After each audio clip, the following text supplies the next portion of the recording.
हरे कृष्णा, राधे राधे। आज के वीडियो में आप सुनेंगे माघ महात्म्य का 26वां अध्याय।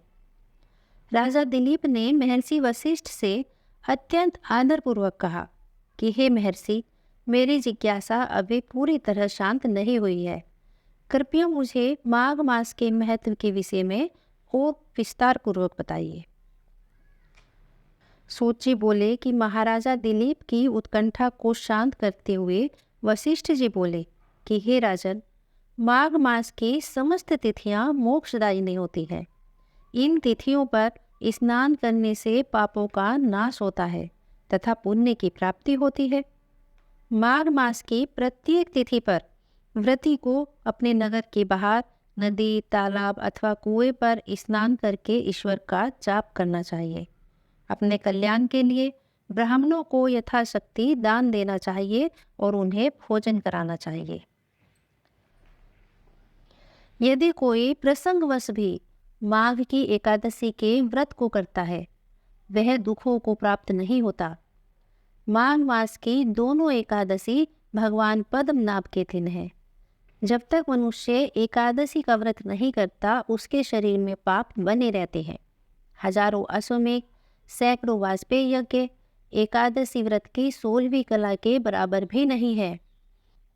एकादशी के दिन व्रत करने से 11 इंद्रियों से किए सब पाप नष्ट हो जाते हैं। गंगा, गया, काशी, पुष्कर, कुरुक्षेत्र, यमुना, चंद्रभागा कोई भी एकादशी के तुल्य नहीं है। इस दिन व्रत करके मनुष्य अनायास ही वैकुंठ लोक को प्राप्त करता है। एकादशी को व्रत और रात्रि जागरण करने से माता पिता और स्त्री के कुल की 10-10 पीढ़ियां उद्धार पा जाती है और वह पीताम्बरी होकर भगवान के निकट निवास करता है।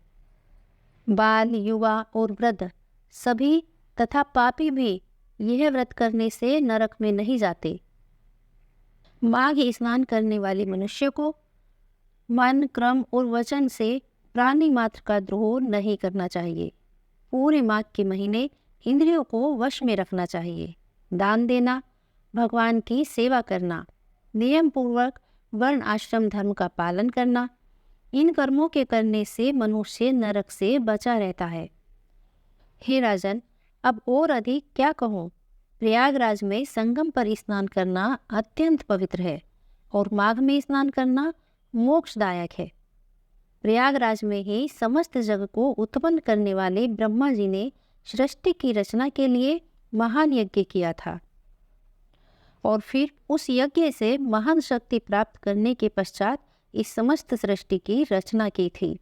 भगवान विष्णु ने भी हृदय से लक्ष्मी जी की भार्या रूप में कामना की थी तथा गंगा, यमुना और सरस्वती के पवित्र संगम में स्नान किया था। तब अमृत मंथन के समय विष्णु जी की कामना पूरी हुई थी और उन्हें लक्ष्मी जी वरदान स्वरूप अर्धांगिनी के रूप में प्राप्त हुई। प्रयागराज वह पवित्र स्थल है जहाँ प्रलय के समय मार्कंडेय ऋषि ने शरण ली थी। यमुना, गंगा के पवित्र जल में स्नान करने से मनुष्य निष्पाप हो जाता है और मुक्ति को प्राप्त करता है। इसलिए प्रत्येक मानव का कर्तव्य है कि वह माघ मास में त्रिवेणी में स्नान करे। इस मास में स्नान करने से पिछले पापों का विनाश हो जाता है और भविष्य उज्जवल हो जाता है। स्नान के पश्चात यथाशक्ति दीनहीन पुरुष, स्त्रियों तथा गरीबों को अनाज, वस्त्र, धन, अन्न, गुड़ और तिल का दान करे, जो अत्यंत उत्तम है। उससे उसके लोक और परलोक दोनों सुधर जाते हैं। यदि मनुष्य गरीब भी हो तो भी जूता, छतरी, अन्न, धन, जल कुछ ना कुछ दान अवश्य दे। दान देने वाला मनुष्य कभी भी यम की यातना को नहीं भोगता और दीर्घायु और धनी बना रहता है। अब बहुत कहने से क्या लाभ। अधर्म से ही मनुष्य बुरी गति को प्राप्त होता है। मनुष्य सदैव धर्म के कार्यों से ही स्वर्ग प्राप्त करता है। इसलिए बाल्यावस्था से ही धर्म के कार्यों का अभ्यास करना चाहिए।